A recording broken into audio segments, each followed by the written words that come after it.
Welcome back to Houston Life. If you've thought about taking on a new hobby, our next guest is here to challenge you to become a sculptor just like she is. She started as a sculpted cake artist before moving on to creating pieces with ceramics and clay, and most recently, a new medium called Tiya Premium. And she's here to show you and us that you can use it at home, how you can use it to build your own sculptures. Let's welcome Amanda Wood. Hi, Amanda. Hi, thanks for having me. Oh, thank you so much for being here. Now, this looks a little intimidating, but you say anyone can really do this. Anyone can do this. And the way I start out is I cut out cardboard to kind of fill out the dimensions of what I want. It gives you an idea of the proportions first.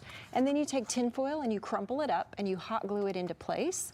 Once you get it all filled in all the way around, you would take a solid sheet of tinfoil and crumple it and then spread it back out and glue it down. The reason we crumple it is because this clay likes to stick to stuff. It's not like regular ceramic clay. The Tiya. Yes. Okay. The Tiya wants to cling to stuff, so that's why we crumple the tinfoil. That is so fascinating that it's tinfoil and cardboard underneath. You have some examples here, Amanda, of what the finished product looks like. You make these typically on very large scales, right? Yes. So this is very different from the kinds of things I normally make. So I just wanted to make some things for you guys, especially today, that would be doable, beginner friendly. Yeah, absolutely. So there is an armature in each one of these things inside. So fascinating. Mm-hmm. Let's talk about the material being used, because it's not like your traditional clay or something like that. Why is Tiya so special? It's a concrete like cookie dough that you mix up. And so you add water to it and you mix it for just a couple of minutes, and then it turns into this clay. And so then after it's been mixed up, you have 2 hours to work with it. So then we're going to paint a little bit of water on the surface, and I've already scratched this up so that it will accept more clay. You want to wet it.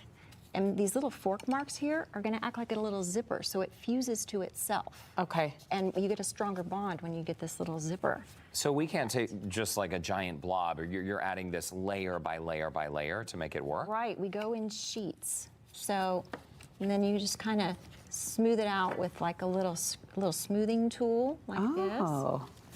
So if you want to take some, I want to try this. Wet so I'm doing this a little bit first. So you each have some paintbrushes. And Amanda, how does this hold up outside? I mean, because we talked about it being something that can be left outdoors. Houston's very humid, it's very rainy here, but and we're seeing some finished products of your work. But how does it hold up in the elements? It does great. It was tested in the Arctic with extreme freezes and thaws, and that's the most extreme temperature change that something can go through. They're estimating that this stuff could last possibly 2,000 years. Whoa. Right. So after this stuff is set the way you want it, you would let it sit overnight under a plastic bag. Okay. Then the next day, you're gonna flatten it out with your hands. Okay. And then put it on my little bird here. After this stuff is set out overnight under a plastic bag, then the next day you could set it either in wet rags or lay it in a bucket of water and then leave it in there for 5 days. If you wanted to have something strong enough to climb on, you would soak it for, 3 weeks. Strong enough to climb on. Mm-hmm. So, like, what kinds of projects do you typically work on, Amanda? I have some floral pieces over here that I have really been experimenting with, and I'm pushing this stuff beyond. Those are gorgeous. Thank you. I'm pushing it beyond what I thought it could do. So it's really opened up a whole new world. And how did you go from working on cakes to doing something like this? That's quite a transition. Right. Babies. I had 2 kids at home, and I was trying to do wedding cakes and put the kids in daycare, and they were getting sick all the time. You can't tell a bride, I'm sorry, I'm sick, my baby's sick. But I made you a great cake. Yeah, your cake isn't ready, sorry.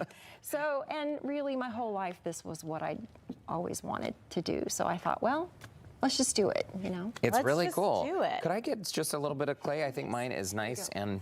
Flatten it out. Okay. And this excess I can just put back in the thing, or? You can take it, and then you can take this little metal trowel and smooth it some more. Ooh, this is fun. You can get this stuff super glossy and smooth too if you really work at it. It takes practice. But in the beginning, you just kind of want to have the attitude that, well, it's handmade. This is so satisfying. It is. I like working with it. You must be a very patient person, It Amanda. does take a little patience and practice, but once you practice, it's really good. But you know what? In a world where our emails are always going off and we're always getting texts and stuff, this is so relaxing. I'm not kidding. And you don't have to, I mean, like, I'm not going to be able to make something like this, but I can enjoy these little projects that you have us making here. I could get in on this. Right.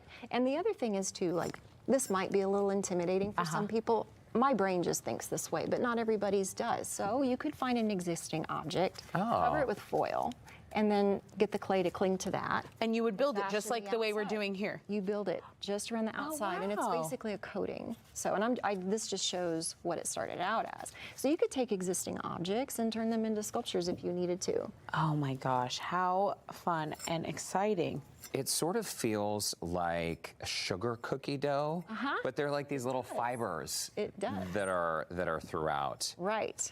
Okay, so say you had it real smoothed out the way you wanted it. Okay. So this is my, like, this is, here, I'll put mine by Derek's. Look how smooth mine is compared to yours. You know what? Okay. I do need some work on this. Okay. But when it is dry, then we have the option to maybe take some paint to it. Right, and so this would have set out under a bag overnight, and then we would have, if we wanted it to be super strong, it's already strong on its own, but if it wanted to be super strong, you'd soak it in water. Okay. And so once it's finished, you can paint them if you guys want to. Oh, interesting. I see that.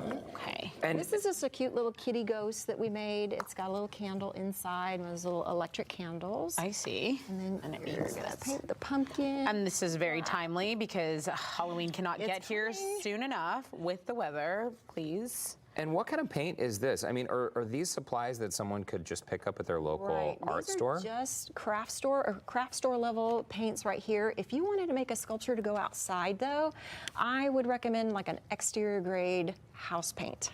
And then you could put a spray sealer on it. But if you're just doing something that goes on a bookshelf, you don't need all that. You just use craft paint. Well, Amanda, thank you so much for showing us this. This was so sad. They're going to have to pull me away from this. I'm not going to get any. It is work very done. like zen, relaxing, and what a cool way to add a piece of art to the outdoor space in your home. Right. Very, very nice. Yeah. Okay, well, Amanda Wood, thank you so much. For a link to see where you can find all the materials needed to make the sculpture or to connect with Amanda, you know what to do. Visit our website, HoustonLife.tv, and look for that scene on Houston Life section. Oh, this was so fun. It's Okay. cool. When I